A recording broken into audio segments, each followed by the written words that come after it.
Classificação indicativa. Livre para todos os públicos.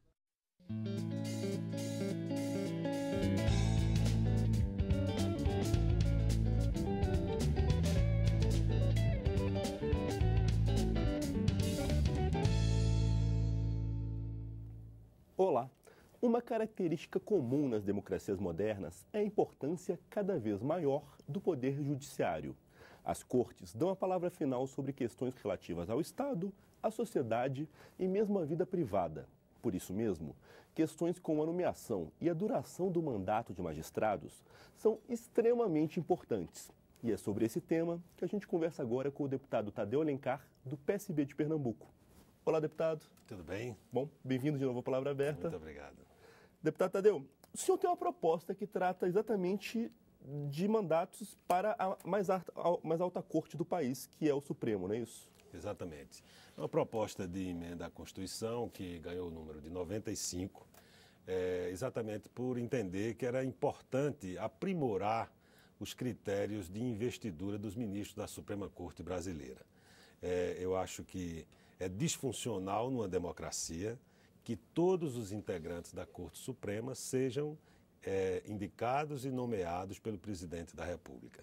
E aqui de saída eu quero já deixar claro que não vai nenhum juízo negativo da honorabilidade, da qualificação técnica, jurídica, da grande relevância de todo o colegiado da atual composição do Supremo Tribunal Federal. São homens públicos eminentes, reconhecidos, todos eles, eu citaria aqui um a um, com a história de vida ética, dedicada ao país e com grande conhecimento jurídico, com reputação ilibada. O defeito é do sistema.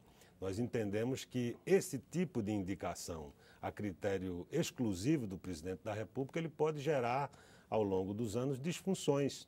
É disfuncional, como disse, numa democracia, é uma concentração de poder muito grande na figura do Poder Executivo. Nós achamos que isso deve ser compartilhado pelo Senado Federal, pela Câmara dos Deputados, pelo próprio Supremo Tribunal Federal, garantindo ali também uma participação da magistratura na escolha feita pelos ministros do Supremo. Eu acho que isso dá mais equilíbrio entre os poderes, dá mais legitimidade popular. O Supremo Tribunal Federal é o órgão de cúpula do Poder Judiciário brasileiro. Ele aprecia as violações à Constituição e, eventualmente, decide sobre questões de alta relevância que podem influir na vida brasileira. E, por isso, é importante que haja uma composição compartilhada entre o Poder Executivo, o Poder Legislativo e o próprio Poder Judiciário e, ao mesmo tempo, com algumas características que também julgamos que aprimoram o processo de funcionamento do Judiciário e da Suprema Corte do país, que é a instituição de um mandato. Nós entendemos que um mandato de 12 anos, ele é suficiente para que possa o ministro ali exercer plenamente as suas atribuições por um tempo e essa renovação acontecer depois desse prazo de 12 anos, evidentemente, sem recondução. Inclusive, né, deputado, a gente teve recentemente, não no Brasil, nos Estados Unidos, a morte de um ministro da Suprema Corte de lá e que está gerando um quiprocó exatamente por essa questão de, assim como lá, talvez imitando, é uma exclusividade do presidente, essa faculdade de nomear. Isso seria evitado se essa tarefa fosse dividida, como o senhor acabou de falar, né? Eu acho que lá nos Estados Unidos tem um modelo de vitaliciedade e não tem nem a aposentadoria compulsória. Se o próprio ministro ele faz um autojuízo da sua condição de continuar julgando, exercendo a magistratura. E o faz, às vezes, até, como já vimos recentemente, mais de 90 anos, o ministro da Corte Suprema. Esse não é o modelo que nós julgamos adequado ao Brasil. Acho que a instituição de mandatos tem muito mais sintonia com os tempos que correm, com a democracia moderna, com a democracia que é renovada, né, pela participação de novos atores públicos. É claro que não pode ser um mandato muito curto, como de um parlamentar, não seria razoável, porque a sedimentação das decisões, a concretização do papel daquela função pública tão relevante como de um ministro do Supremo requer aí uma quantidade de anos que julgamos que 12 anos, até olhando para modelos europeus, é um mandato razoável. E não tem recondução ao final, né? 12 anos, ele deixa o cargo e existe uma nova escolha para aquela vaga, né? Exatamente. Nós vivemos, inclusive, uma curiosidade que na escolha do ministro Fachin, nós passamos um tempo muito longo sem que o Supremo tivesse a sua composição completa. Isso é um grande mal para o país, que fica aguardando a composição plena do Supremo para decidir as questões. E nós estamos introduzindo também nessa proposta que em 45 dias o decano do Superior Tribunal de Justiça pode ser convocado para suprir a vacância daquele cargo e com 90 dias ele é obrigado a indicar. Se for a vez da Câmara, a Câmara indicar, se for a vez do Senado, o Senado indicar, e se for a vez do Executivo do Supremo, também fazê-lo nesse prazo. Quem não o fizer, perde a prerrogativa da indicação naquela situação. E permite também que o decano do STJ continue até que sobrevenha a nova nomeação para evitar exatamente um funcionamento incompleto do plenário do Supremo. E como seria, pela sua proposta, deputado, a divisão dos assentos do Supremo, das 11 cadeiras que hoje são todas indicadas pelo presidente da República? 5 indicações ficariam a cargo do presidente da República, então de 11 ele cai para 5, até para permitir que uma maioria exatamente prevaleça sobre a indicação do Poder Executivo. 2 pela Câmara dos Deputados, 2 pelo Senado Federal e 2 pelo próprio Supremo, e aí sublinhando a ideia de que essas indicações do Supremo são escolhidas entre os membros da própria magistratura, para garantir que a gente tenha sempre na composição da Suprema Corte elementos que venham do juiz de carreira, da magistratura de carreira. Eu acho que esse é um elemento que hoje não existe e que é fundamental também para garantir e prestigiar a magistratura de carreira.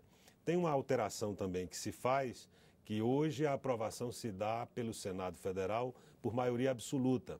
E a gente entende que, dada a relevância dessa indicação, é importante que haja uma qualificação desse quórum, que se coloque o mesmo quórum de aprovação de propostas de emenda à Constituição, quórum de 3/5.